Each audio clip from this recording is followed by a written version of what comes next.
बड़ा दुर्लभ रहा है। आप परम सामर्थ्यवान हैं, आपकी शरण ही सबके लिए मंगलकारी है। हमारे भंते नित्यानंद किधर हैं?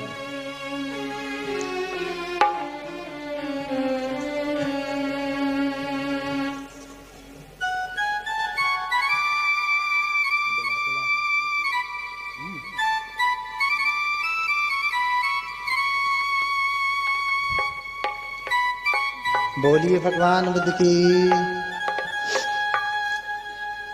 तो भगवान की शरण ही सबके लिए कल्याणकारी है।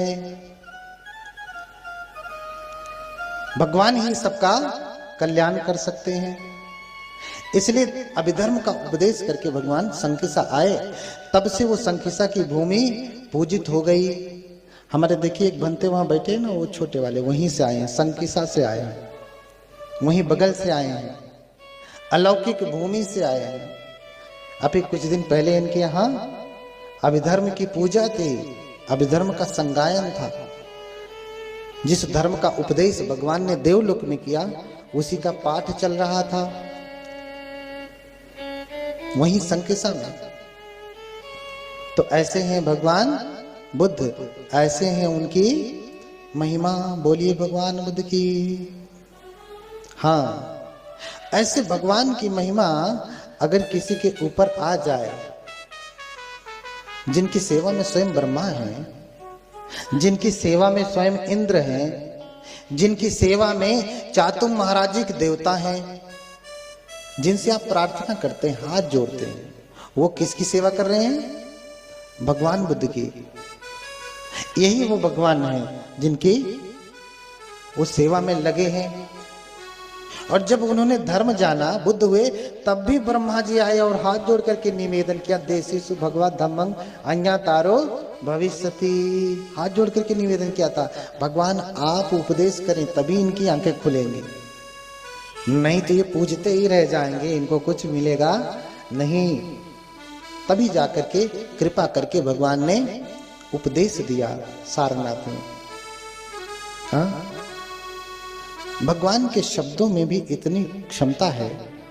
भगवान किसी को कह दे मात्र, भगवान मात्र किसी को कह दे मंगल हो, तो भयंकर से भयंकर संकट भी टल जाता है।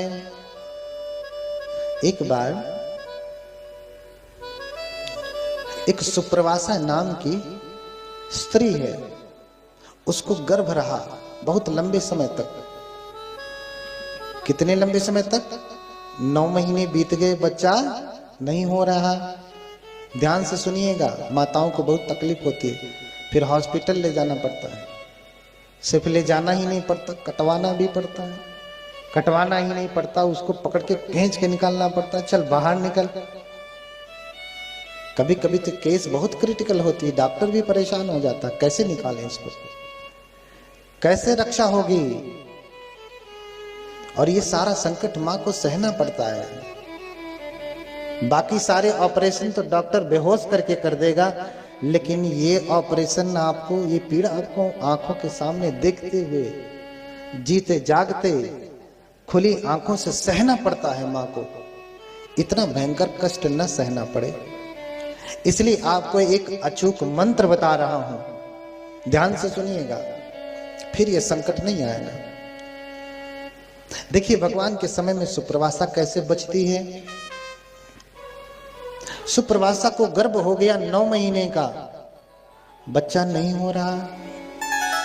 उस समय तो कोई ऑपरेशन नहीं था ना कि चलो डॉक्टर के पास कटवा के निकलवा दे, सीजर करा दे। 10 महीने हो गया, बच्चा नहीं हो रहा। 9 महीने के बाद एक दिन भी माता के लिए सुखदायी हो सकता है? हाँ? नहीं, फिर हर दिन मां के लिए कष्ट है, 24 घंटा पीड़ा होगी, उसे परेशानी होगी। लेकिन 10 महीने बीत गया, अभी भी बच्चा नहीं हो रहा। 10 महीने बीत गए, 9 तो छोड़िए। अब सोचिए कितनी भयंकर समस्या है, कितना भयंकर संकट है। 10 महीने बीत गया, अभी भी बच्चा नहीं हो रहा है। सारे उपाय कर लिया, सारे मंत्रों का जाप करवा लिया, सारी पूजा पाठ जो भी करना था सब करवा लिया, कुछ आराम नहीं हो रहा है। उस समय आज के जैसे डॉक्टर नहीं थे, जो औषधियां खानी थी औषधि खा लिया, लेकिन कोई लाभ नहीं, बहुत परेशान है। अब क्या करें? 11वां महीना चलने लगा, देखते देखते सारी उपाय, सारी औषधि, सारी पूजा, सारा पाठ, सारी अर्चना, सारी आराधना, जो जो जिसने जिसने भी बताया, जैसे जैसे बताया, सब कर डाला, लेकिन बच्चा होने को तैयार नहीं। मां को असह्य पीड़ा हो रही है। कभी ऐसा हुआ है कि मां को 9 महीने 10 महीने बीतने के बाद भी बच्चा न हो रहा? ऐसा होता है आज? कभी कभी होता है कि 9 महीने के बाद भी बच्चा नहीं होता है, या 9 महीने में ही बच्चा बहुत परेशान करता है। अभी पीड़ा शुरू हुई फिर बंद हो जाती है, माँ खूब छटपटाई फिर बंद पीड़ा, फिर 2-4 दिन बाद फिर पीड़ा हुई, माँ खूब छटपटाई फिर बंद, खूब नौटंकी चलती है पीड़ा की। माँ को बहुत तकलीफ होती है उस समय, माँ बहुत परेशान होती है। परेशानी गर्भ से संबंधित चाहे जैसी भी है, उसके लिए अचूक मंत्र है, उसके लिए अचूक मंत्र है। देखिए 11वां महीना चलने लगा लेकिन बच्चा नहीं हो रहा। 11वें महीने में किसी ने कहा कि अरे जाओ, इस समय श्रावस्ती में भगवान बुद्ध ठहरे हुए हैं, उनके वचन मात्र में भी औषधि है। हाँ, वचन मत्तम भी औषधम, उनके वचन मात्र में भी औषधि है। अगर वो कह देंगे तो सारी पीड़ा डाउन हो जाएगी, सब पीड़ा खत्म हो जाएगी। लेकिन अब 11 महीने का हो गया, वो महिला चल नहीं सकती, इसलिए अपने पति को भेजती, सुन रे ब्राह्मण जा, ऐसे ही बोलती है, सुन रे ब्राह्मण जा, मेरी तरफ से भगवान बुद्ध को प्रणाम करना। उसकी चलती थी घर में, उसके सामने ब्राह्मण हाथ जोड़ के खड़ा रहता था। तो आदमियों की सारी सरकारें चलती हैं, पूरे देश में आदमी सरकार चला सकता है, लेकिन गृह मंत्रालय उसके हाथ में नहीं है, वहां तो उन्हीं का शासन चलता है।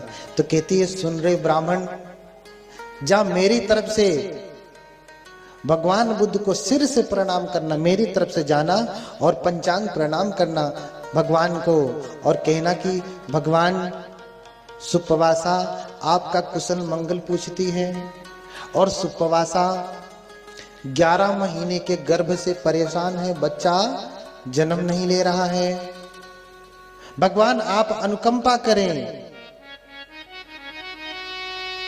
ब्राह्मण जाता है, भागा भागा भागा भागा जाता है, जाने में उसे 5 दिन लग जाते। जाने में कितना लगता? 5 दिन लग जाते। और पहुंचता तो भगवान को दूर से ही देख करके बड़ा प्रसन्न होता। कहीं पे उसने आराम नहीं किया था, चलते हुए आ रहा है, चलते हुए आ रहा, क्योंकि रुकेगा तो ज्यादा विलंब होगा, विश्राम करेगा तो 5 की बजाय 10 दिन लगेगा। इसलिए भागा भागा आया, थका हारा, लड़खड़ाते हुए भगवान को दूर से देखा, भगवान के चरणों में जाकर के गिर जाता है, लिपट करके रोने लगता है, भगवान भगवान रक्षा करें, रक्षा करें। भगवान बोले, क्या हुआ ब्राह्मण? बोले, भगवान मेरी पत्नी आपके चरणों में वंदना करती है, आपका कुशल मंगल पूछती है, अभी उसे 11 महीने का गर्भ हो गया, बच्चा जन्म नहीं ले रहा है, भगवान आप कृपा करें। भगवान उसकी प्रार्थना